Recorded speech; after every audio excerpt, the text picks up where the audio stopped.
నిజామాబాద్ జిల్లాలో మరో 3 రోజుల తేలికపాటి నుంచి మోస్తారు వర్షాలు కురిసే అవకాశం ఉందని వాతావరణ శాఖ సూచించింది. నిజామాబాద్ జిల్లాలో నిన్న చాలా చోట్ల మోస్తారు నుంచి తేలికపాటి వర్షాలు కురిశాయి. కాగా కామారెడ్డి జిల్లాలో మాత్రం చిరుజల్లులు పడ్డాయి. నేడు ఉరుములు మెరుపులతో ఈదురు గాలులతో ఉమ్మడి జిల్లాలో వర్షాలు పడే అవకాశం ఉందని వాతావరణ శాఖ తెలిపింది.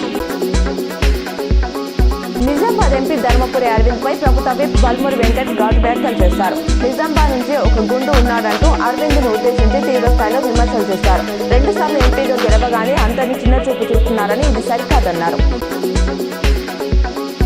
ఎస్ఆర్ఎస్లో బుధవారం ఉదయం 6 గంటలకు నీటి మట్టం 1079.70 అడుగులు, నీటి నిల్వ 44.266 టీఎంసీలుగా నమోదైంది.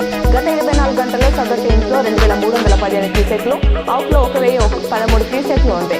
కేఎంసీ జెన్కో 300, మిషన్ భగీరథకు 231 క్యూసెక్లు విడుదలవుతుండగా ఆవిరి రూపంలో 482 క్యూసెక్లు నీరు తగ్గుతుంది.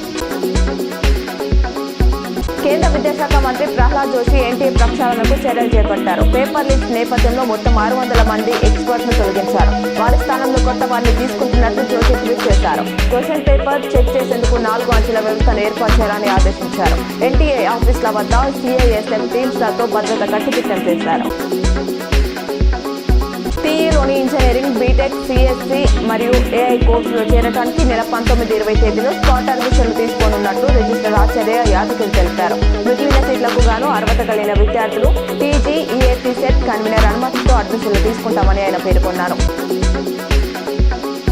భూభారతి రెవెన్యూ సదస్సులలో వచ్చిన అర్జీలను, సాదా బైనామా దరఖాస్తులను సత్వరమే పరిష్కరించాలని కలెక్టర్ భవేష్ మిశ్రా రెవెన్యూ అధికారులను ఆదేశించారు. మంగళవారం సాయంత్రం వీడియో కాన్ఫరెన్స్ ద్వారా సబ్ కలెక్టర్, ఆర్డీఓలు, తహసీల్దార్లతో కలెక్టర్ సమీక్ష నిర్వహించి మాట్లాడారు. పెండింగ్ దరఖాస్తుల సత్వర పరిష్కారానికి ప్రాధాన్యత ఇవ్వాలని, సాదా బైనామా అర్జీలను తిరస్కరించినట్లయితే కారణాలు చెప్పాలన్నారు.